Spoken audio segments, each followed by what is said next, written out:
Welcome back to the Thursday edition of Now with Dave Brown on AMI Audio and AMI TV. I'm Mike Ross, filling in for Dave, who will return on Monday. Later this afternoon, Finance Minister Chrystia Freeland will bring down the federal budget. And there are political observers, who believe that Freeland's budget will contain lots of big-ticket items, including a national dental care program and increased spending on housing and national defense. But some non-governmental organizations are hoping to see increased spending on combating hate and hate groups in Canada.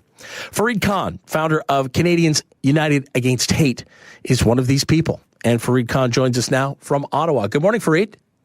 Good morning. Thank you very much for being here once again. Let me ask first off, have you had any indication from federal officials that there could be or will be some kind of long-term funding for anti-hate programming?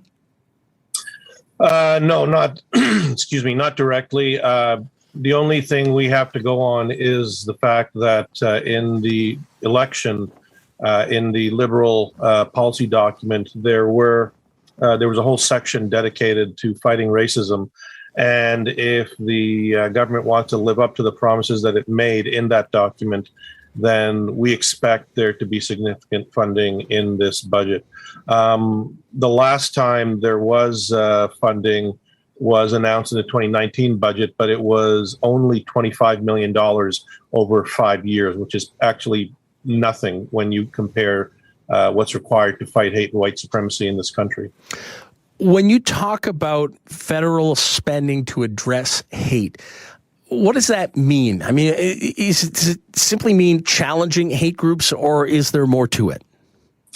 No, there's more to it. It's the funding itself is a means to an end, but it also requires a level of leadership from the federal government on fighting hate that we have not seen. Canadians United Against Hate has been calling for the federal government to lead a national anti-hate strategy coordinated with the provinces, similar in ways that it coordinated the fight against the pandemic with the provinces. That's the sort of leadership we need. Over the last couple of years, we've seen a major increase in hate crimes. Statistics Canada just put out a report a couple of weeks ago saying that in 2020, hate crimes jumped 37% to their highest level ever, and that's police-reported hate crimes. The vast majority of hate crimes don't get reported, so the actual number is much higher. And of course, we had the murder of a Muslim family last year by a white supremacist in London, Ontario. And we've had a 300% surge in hate crimes against Asian Canadians. So this is a serious problem, and we need serious money and serious commitment by the federal government to fight this.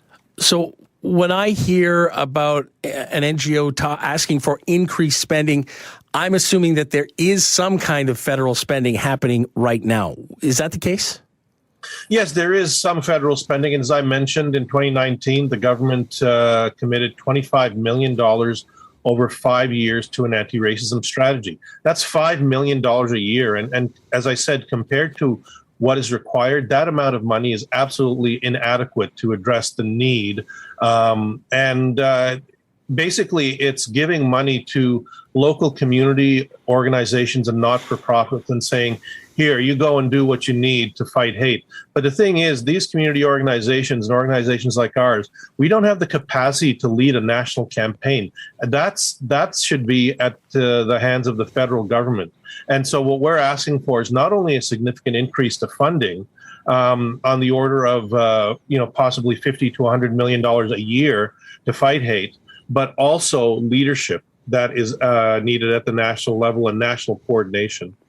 So when you talk about coordination, you talk about leadership at the federal level, it sounds to me like you really want a strategy developed here, a true national strategy, and not just throwing a little bit of money here and a little bit of money there and saying good luck with that, because that's what it sounds to me like what's been happening. Well, you're exactly right. That is what has been happening. Over the last couple of years, after the George Floyd protests, after the incidents of anti-Asian hate after the murder of the Afzaal family in London last year, we've had politicians step up in very public ways and say, racism and hate have no place in this country. Well, you know what? Those are words. And while the sentiment expressed in those words are good, words are ultimately cheap. And we need real leadership by federal politicians and the government to say, not only are we willing to say that racism and hate have no place in this country, not only are we willing to say that white supremacism is not a part of what Canada is about, but we're willing to put dollars behind that, and we're willing to put our actions behind that through leadership at the federal level to coordinate a anti-hate strategy across the country. Let's presume there's a line in the budget today that goes beyond the words and the expressions that the government has put forth so far. Because let's face it, you go back to 2015 when this government was first elected. There were a lot of promises that were made for Indigenous peoples, for example, and they were great words about steps forward, but there are still a lot of those steps that remain untaken. So let's just presume there's a line in there today that really catches your attention and addresses your concerns. Specifically, what kind of programs could you see being created, or would you like to see created as part of a national strategy? Well, aside from supporting the work of community groups and not-for-profit organizations, what we need is leadership coming from the Minister for Diversity and Inclusion, announcing that the government is undertaking some sort of leadership program at the federal level, that it will work with provinces to make sure that programs are implemented, that there be some kind of public education component to it, that the federal government work with provinces to ensure that there are core curriculum included in the high schools that addresses issues of hate and how hate affects society and how racism has affected society. There also needs to be an public acknowledgement of the fact that we live in a nation that is built on Indigenous genocide, white supremacy, and slavery, because there has been no official acknowledgement of such of that history by any federal politician. And anytime you want to address hate, I think you have to start from a point of saying that we come from a place where we've had racism in this society, where it's been institutionalized. And if we acknowledge it, then we move forward from that point. I agree with your assessment that this government came in 2015 with a lot of promises, including to Indigenous people. And here we are, 7 years later, and we're still not at the point where, for example, Indigenous issues have been adequately addressed, which is why this is being raised. It's to hold the government to account and make sure that they are putting in place those sorts of programs that are necessary to deal with what essentially is a pandemic that's been around far longer than COVID-19 has been around. Fareed, based on your experience, your work, your research, your knowledge, what tells you that a majority of Canadians are with you on this and back you on this and want to see more money spent in this area? Well, back in September of last year, Ipsos did a poll which said that 60% of Canadians think that racism is a serious issue and it needs to be addressed by the government. And that's just the latest of a number of polls that have been done over the past few years, where an overwhelming majority of Canadians have said that racism is an issue. And I think that is an indicator of where Canadians stand on fighting racism. What we've had, particularly over the last couple of years, is, an incident has happened or popped up, and there has been this great public awareness, and the government has responded by saying that, they will do something. But the thing is that when it comes to action on the ground, we've seen very limited action. So, a budget is a document that indicates the priorities of the government, where it's going to spend money. And this year we are expecting that the government will put in place funding after talking about the need to fight hate and about how racism and white supremacy are incompatible with Canadian values.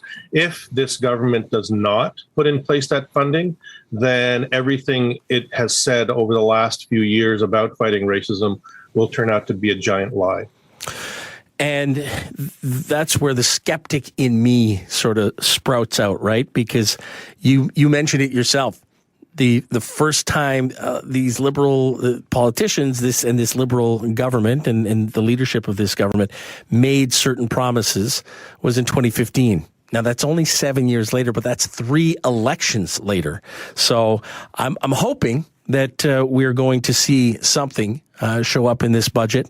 But I don't know. I don't know what your sort of leanings are as far as skepticism and how skeptical you are. Would you be able to describe, how you feel going into this afternoon with that budget set to drop?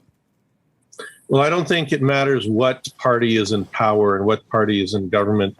I am regularly skeptical, and particularly around issues of fighting hate and racism. We had an occupation in Ottawa in February that lasted 3 weeks, organized by hate mongers, white supremacists, Islamophobes, and anti-Semites. The key organizers of that protest and occupation were on record. And yet we had conservative politicians enabling them and supporting them. And we had a federal government that took 3 weeks to take any action. We've had this government in power for 7 years.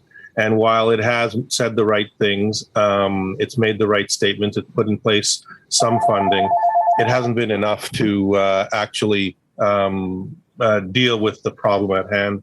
And that's what I'm waiting to see in this first post-COVID budget. Going to be interesting viewing this afternoon. Fareed, thank you very much, as always, for being here with us on AMI. Appreciate it, and have a great day. Thank you for having me. Take care.